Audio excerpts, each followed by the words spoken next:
Hello, everyone. Welcome back to the very last installment of Electronic Identity Crisis of this year. Today, I'm joined by Rilu. Heyo, heyo. She grew up in South Africa and Greece and now lives in Groningen. And her sound is very much about walking the line between experimental and danceable, also by incorporating sinister rhythms and flirtatious percussion lines that remind her of home. I was really impressed by your set that you played for the Pearls of Girls. So I really wanted to invite you to my show as well. And I thought your sound just really fitted with the concept of this show. So I'm very happy that you're here today. I mean, thank you for having me. If anything, after reading the concept as well that you had sent me for this show, it felt like I don't know, maybe from having watched the Pearls of Girls show, I guess. I remember you had emailed me saying that you thought that it would fit quite well conceptually with this show, and reading it really made me emotional because I don't know, it's as if like you kind of read my history in terms of like moving places around, like you, I guess, having experienced it like in your own way. I just felt seen, and would have loved to been on at some point, and I was just super glad that you had reached out in the first place. And now that I'm here, so that's super exciting. So. I'm so glad to hear that. Yeah, that's exactly what I'm looking for in the guests that I invite for the show, because it's not always quite obvious. Like, I feel like it's something very subtle, how moving around or having different backgrounds can influence how you see the world and like how you approach music as well. I was just really happy to hear that you really like the concept, and I'm really happy that you're here. And I'm also very curious to hear how you got into DJing and how you have been experienced it so far. I mean, I genuinely feel that a lot of it had to do with being exposed to it once I started living here, but also slowly being more exposed to, I guess, the underground scene in Groningen specifically. And experiencing different collectives and deciding what styles I liked and which ones I wanted to attend every once in a while instead of every weekend, for example. And then just kind of like building, I guess, a sound that I liked. But I definitely started getting into it much at a like faster rate, I guess. Once a friend of mine, he had been mixing for about a year, and he had the equipment as well, and we would then like practice at his, and I would bring my little USB with all my tracks, and that really helped, especially because he had a good understanding of like the technical side, whereas I feel like I don't know like the I guess all of the rules and stuff. I mean, I'm still like learning, obviously, but I think like both of us working together in that sense like was beneficial to like my learning process. And yeah, since then I would just be like making little mixes for my friends to listen to like while we're studying in the library or something. And to be honest, that's probably the reason that I'm still like, I don't know, putting this much like passion into it, like mostly so that I can send it to them and have them like send me timestamp reactions. So what was this sound at like 11:05 or something. You already have fans. I mean, honestly, like the majority of it is just like trying to shock my friends who have been listening to my like type of stuff for a while, you know, and like seeing if I can still catch them off guard or something. But yeah, and now we're here, and I'm very happy that I sent you that mix and that you replied and liked it. I think we spoke about this part also, but I also didn't realize that Relate works like in terms of volunteering, nor that there was like a summer stop. So I remember like once I saw the reply to the email after the summer, I was, oh wow, they did actually like read the email, and I got so excited. We didn't forget about you.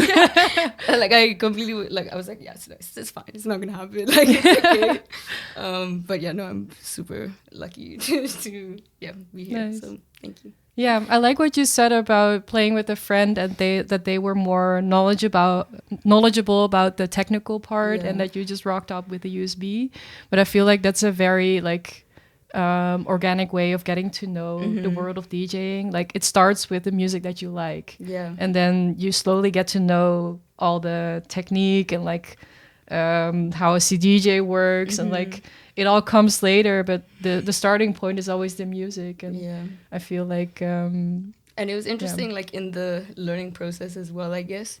I mean, not that the learning process is finished, like very close to being done, but it was also quite interesting, like if I would be practicing like in front of them and they would see me do something like that didn't really make sense, or that would, I don't know, that they were about to like correct me on it or something, it'd be like, yeah, maybe don't do that. Because sometimes like, I don't know, if you just have the ear for it, you're like, okay, hey, maybe for future reference, don't do that one that time. But it was also funny because sometimes it would like slightly work out, and then they would also be like, oh, yeah, okay, I guess, yeah, you go ahead, do that anyway. I was like, okay.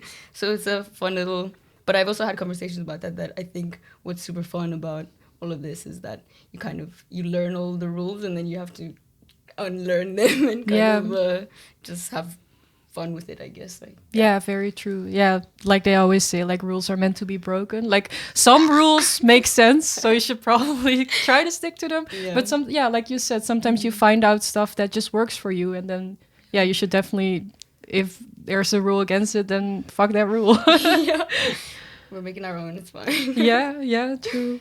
And we spoke about it earlier, how moving around and having different backgrounds like influences the way you look at life and the way you look at music. And how do you feel like that is for you?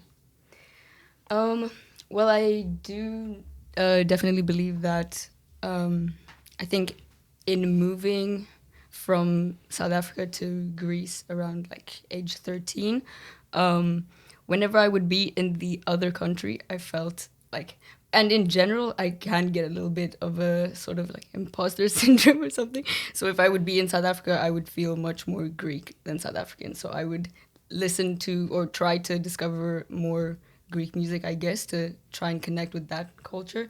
And then vice versa, if I would be in Greece, or especially when I first moved there, I did not feel like I could relate to a lot of like the humor that people had, the style and way of dressing. I remember like moving there and everybody was wearing like bell-bottom jeans, which I love bell-bottom jeans. I love them now. But when I first moved there, I was like, what is everybody wearing?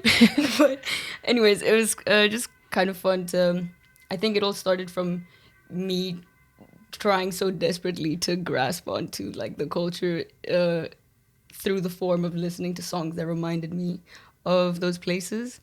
And I think overall, like now it just feels like I have a versatile like listening, I don't know, collection or something like that. Which brings me back to also how you described it in the concept for the show of feeling like you have to blend in socially, but then once you start messing around with the music itself, there it actually gets to stand out and be 50 different things at once. So that is a beautiful part of it. Yeah, I think it's very interesting that you say that whenever you're in South Africa, you used to feel more Greek, and then in Greece you feel more South African.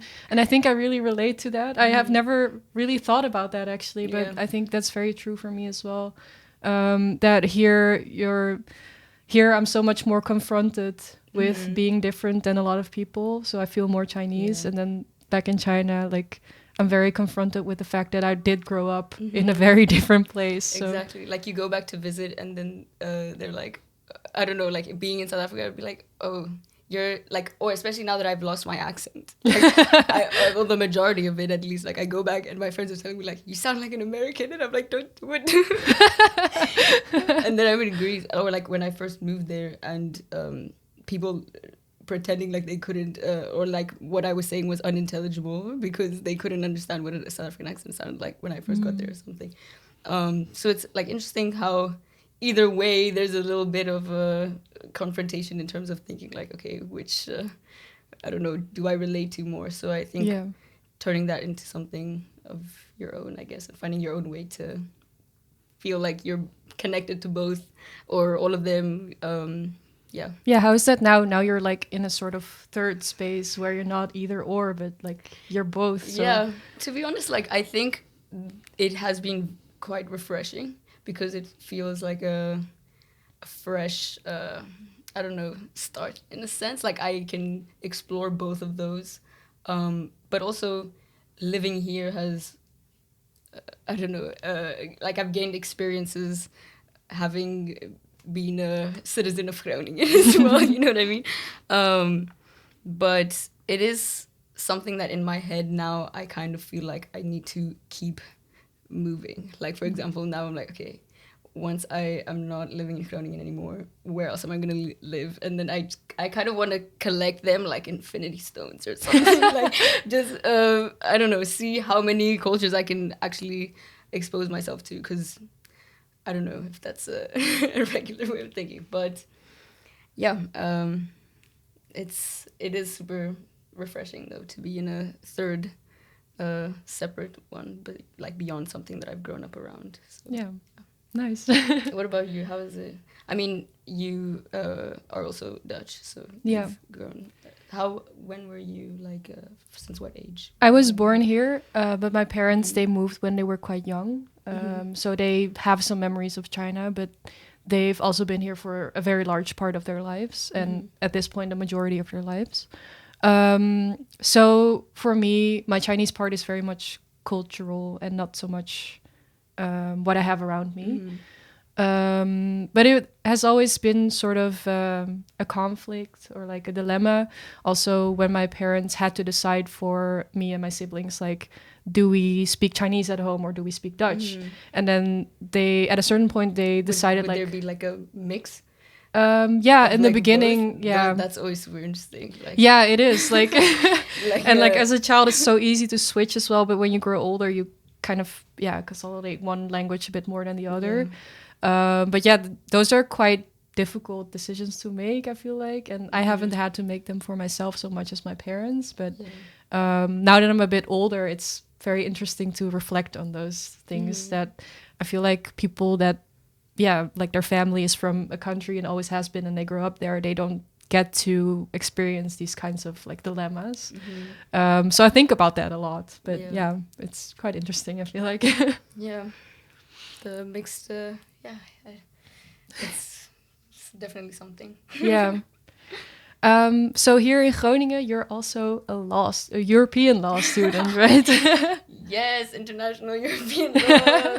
I wanted to ask about that because, well, I can say that we already secretly had a little coffee, and I already asked you about it, but I wanted to ask you about it here because I thought what you told me then was so interesting. And how do you feel like you learn a lot about like intellectual property law and copyright and stuff, and how do you see that, and also from the point of view as a DJ and an artist, like?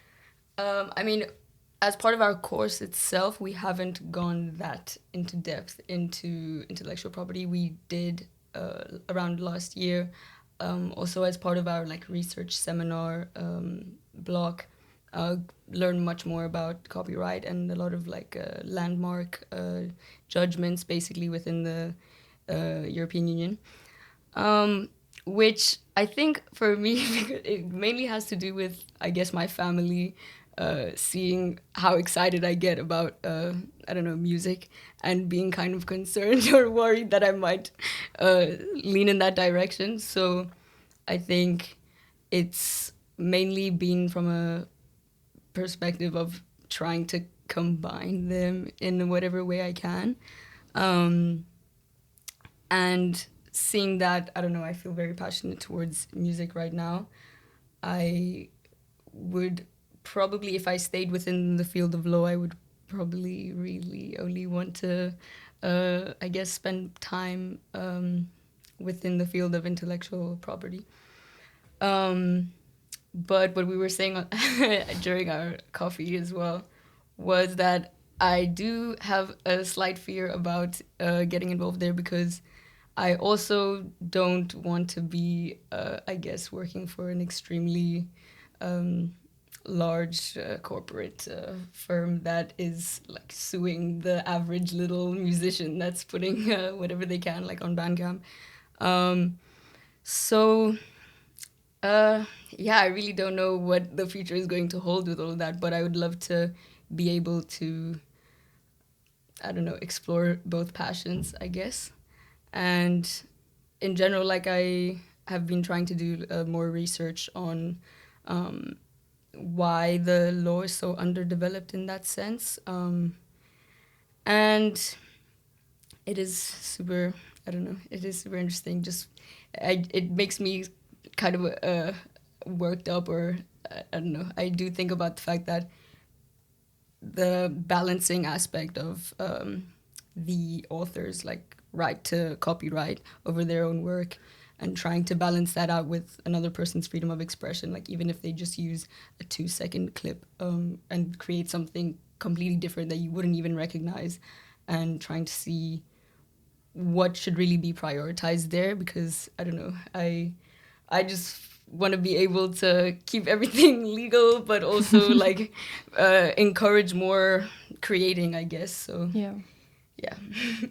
I think that's super interesting, though. Like, it almost feels a bit philosophical when you talk about it in this way. Well, like, yeah, I mean, of course, it is the law, so it's also quite black and white. But there's also a gray area in which you kind of explore, like, where the line needs to be drawn, right? Yes. I feel like that's very interesting, and maybe there's a lot of research out there that you can do instead of working for like the mega corporations. Yeah, guys, catch me at the European Court of Human Rights. I'm gonna be there. Yeah, battling for everyone's right to make music, I guess. Like, also feels quite useful to have that knowledge when you start producing your own music. yes, but it also makes me like very paranoid with the like slightest and shortest sound, like SoundCloud mix that I upload, because I'm like, they're gonna know that I didn't buy all of the tracks. Like, yeah, even though it doesn't really make sense for, I guess if you're not really profiting off of it, like usually they'll go after somebody that is actually commercially successful, like in that case. So yeah, for now, the paranoia will just hopefully turn into like knowledge that I can apply. Like, yeah, just stop doing it when you get really famous. So about the tracks that you brought today, like, is there a sort of a red line through it? Is there an idea behind them, or how did you approach it? In terms of the ones that like we're sharing, the mix itself, a little bit all over the place, to be honest. I think everything that I've brought has been quite on brand with the title, because we're jumping around a bit. But one of the tracks that I definitely wanted to include for the sharing like segment was this artist who's based in Shanghai, I believe, and he released this EP around quarantine, basically just inspired by mostly like inanimate objects and simple things. Like there were a lot of other tracks called like Eggs or Sandbox or Gin and Broccoli or something. And so I brought one called Turn a Roach to a Cleaning Bot. Okay. Sounds fun. Yeah. Interesting title. By Goose with 5 O's. Oh yeah, I know that artist. Yeah. Very cool stuff. Yeah. All right. Do you want to play it now? Mm-hmm. Then we can talk about it later.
that you Yeah. did. I like that. Yeah. Yeah. What do you think they were having in mind when they wrote the title? I mean, yeah, we were just talking about that. Since it's turn a roach to a cleaning bot, technically, is a roach not already a cleaning bot? Like, if it's picking up the leftovers, it's kind of like a little vacuum. But what is the process in which it actually turns into this bot? But maybe this mini mix of 10 switch ups is that process, I guess. I wonder if you play this song like in a room and you have some roaches, hopefully you don't. But if there are roaches in the room, I wonder what effect this would have. Maybe it would be something like, have you ever seen the movie Enchanted? Yeah, yeah. You know, when she like sings out the window and all the like rats and birds fly into the apartment and clean the whole place. Maybe it's something like that. All the roaches appear and start raving. Exactly. Very nice. The next track is also from China, but it's from Beijing. It's called, let me pronounce this correctly, 金箍走. It means curse. I had to look this up because it's not part of my everyday vocabulary. It's by a group called Ear Snail, which is a reference to the cochlea in your ear. And they're a music duo that draw from their experience in rock music. And on Bandcamp, they said that the motto for this album was "Dare to Try." So I feel like you can really hear that in this song. It's like, yeah, it's very daring. It feels like a very free expression of their thoughts and their emotions. And yeah, I really like that. So that's why I included the track. So let's listen to it.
So that was a rock concert and then being abducted by aliens. Well, yeah, I'm still in the spaceship personally. Yeah, I really like that one. It just like it almost feels like they're just messing around, but it also feels very well put together in like a very nice and strange way, and I really like it. I mean, I very much enjoyed it as well. Like for if that's I mean, I see the aspect of it being something like somebody was messing around with, but honestly, everybody should be messing around with that. Like, Yeah. I enjoyed it personally. I really like. Wow, and oh, this is the one that was called Curse as well. Yeah. I see, because the aspect that I thought at first was a vocal, but it was, I think, like a guitar riff or something. And it felt kind of like a seance for a second. So Yeah, like, true. It, yeah, it really ties in. That was really cool. Nice. What do you have next for us? Okay, so we're gonna go with Pretty Canary by Tongue in the Mind. And I think this one was quite interesting because it's almost like spoken word as vocals on top, which I'm gonna let it play and you guys can enjoy it for yourselves.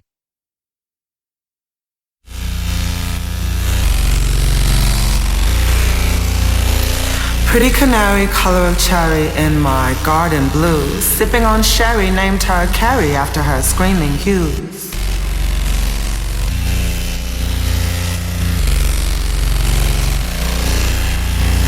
Pretty canary, color of cherry in my garden blues. Sipping on sherry, named her Carrie after her screaming hues.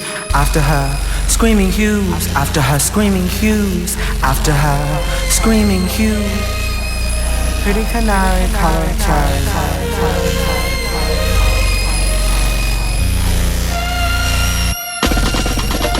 What's up, y'all?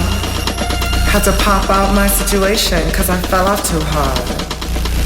Buck cherry and a fucked up tattoo.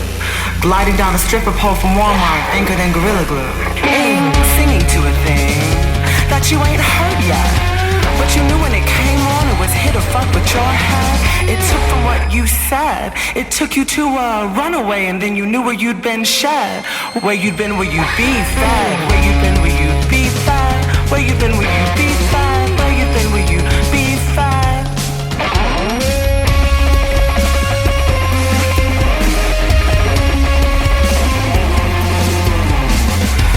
Canary, color of cherry in my garden blue. Sipping on sherry, named her Carrie after her screaming you.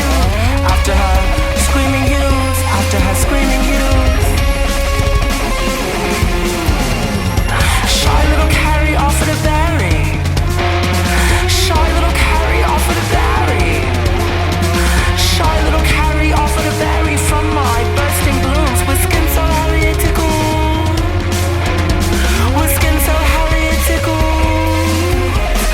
With skin so hairy it tickled. With skin so hairy it tickled like. With skin so hairy it tickled like Terry. Terry. Terry. With skin so hairy it tickled like Terry. With skin so hairy it tickled like Terry. I didn't dare to refuse, didn't dare to refuse, didn't dare to refuse, didn't dare to refuse, didn't dare to refuse, didn't dare to refuse.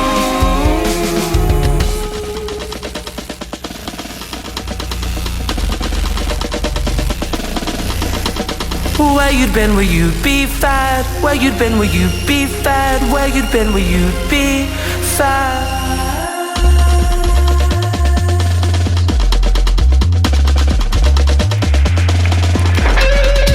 The falling at the pyramids split a storm overhead, stroked by perverted meddling of the happily undead.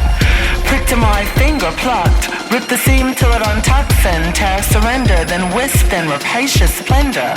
Escaping banter chases a canter down, past of expatriation, a sudden spin away then, past bending at our rocking. I split you nestled in the mossy, in the mossy. Resolved to brave the absurdist circus, bazaar of contact.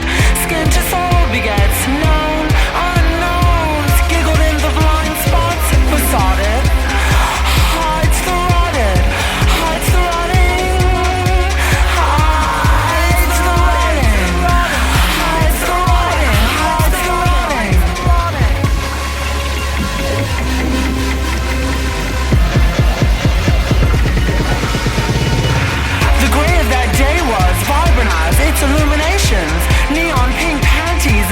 shape patch pulled aside. Fruits of mine drool, pouts the sweat spooling in. So surrender, that goes tart now, flash fermented. Orange pickling plumes, prostrate and ran. Sit before the doom. Prostrate and sit before the doom. Sit before the doom.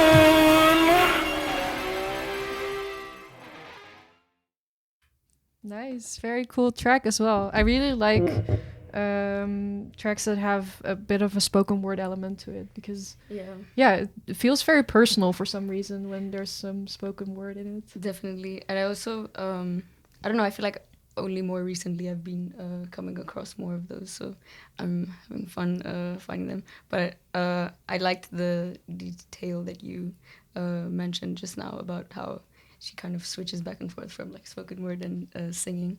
Yeah. So yeah. Feels very like waving. I don't know how to describe it, but it's just very nice to listen to. Thanks.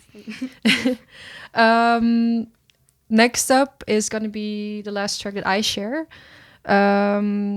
It's a bit different from what I usually share because I know exactly what genre this is.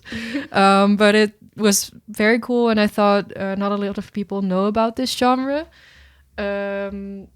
because it's called Singali or Singali. I'm not quite sure. I saw both on the internet. It's a relatively new genre from Tanzania, and it's like crazy fast, between 180 and 300 BPM. And yeah, it has like these crazy drums, but also like some sort of how do you say, what's the word? Traditional elements to it.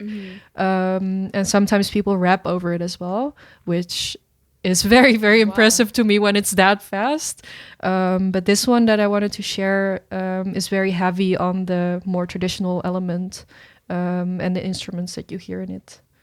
So yeah, let's listen to it. This is called Ancestral by I don't know the artist name. Let me check. Okay, it's gonna be on the track list later.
Yep, that was very fast.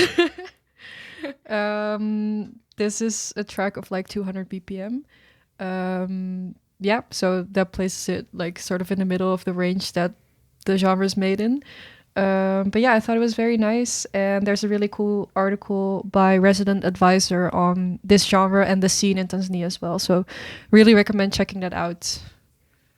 I also want to go find the article myself as well. I really like the, I don't know if it was the percussion aspect of it, but it was kind of like a Yeah. train, like, I don't know. I really, but Yeah, it there was- almost sounded like a jazz drum to me. You know, the I don't know what it's called, like the brush type drumsticks. I see what you mean. But yeah, I'd be super curious to see what I don't know, a night of this style would be like, to be going like 200 BPM like the entire night or something like that. That would be Yeah, I don't know how people would do that, but would be very interesting for sure.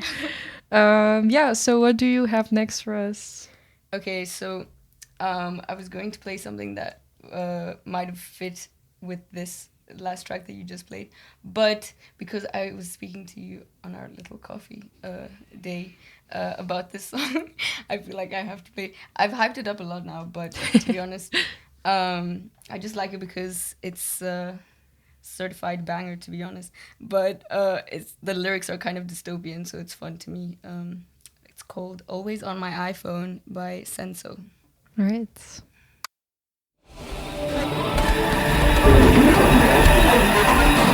They announced the new iPhone XS Max, the iPhone XR, and of course the iPhone XS.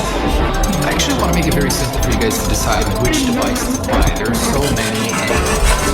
No matter where I go, I'm always on my iPhone. It takes me all the time, even when I'm at home. Lights flickering, echo in your mind. Get busy or move on to the side. No matter where I go, I'm always on my iPhone. Bright screen is shining up on me. The white cable by my bedside. My face illuminated in my room. Cause every day I gotta see the light. I do exactly what I wanna do. No one tells me where to go or stay. My right thumb is slowly getting tired. Cause all they have is swiping, swiping, swiping, swiping. No matter where I go, I'm always on my iPhone. It takes me all the time, even when I'm at home. Lights flickering, echo in your mind. Get busy or move on to the side. No matter where I go, I'm always on my iPhone. Every second something bad occurs. Every moment someone celebrates. Quick glance looking fresh at first, but they really wanna make you stay. I do exactly what I wanna do. No one tells me where to go or stay. I peel skin layers off my thumbs. Cause all they have is swiping, swiping, swiping, swiping. No matter where I go, I'm always on my iPhone. Always on my.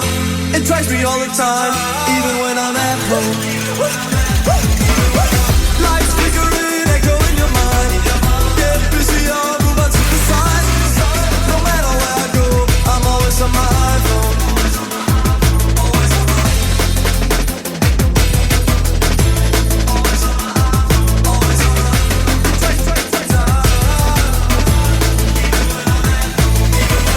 Lights flickering, echo in your mind. Get busy or move on to the side. No matter where I go, I'm always on my iPhone.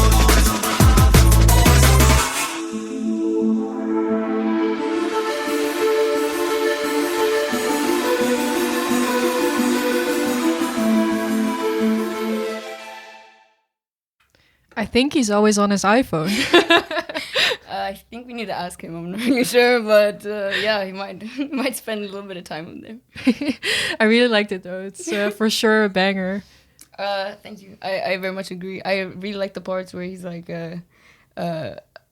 specifying how much time he spends scrolling and be like light flickering echo in your mind. Like I was just imagining being in a dark room, like spending time, and I was like, okay, yeah, this is. I imagine like showing this to, I don't know, a like great grandparent or like a medieval child or something, and they would have no idea. What So confused. yeah. Very nice. Well, thank you so much for sharing those tracks. Thank you. Thank you for sharing And yours. you're welcome. And yeah, I really enjoyed that. And I think now it's time for you to play a DJ set. So yeah, very excited to see what you've brought. And yeah, fun.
for some early tune exclusive.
Work.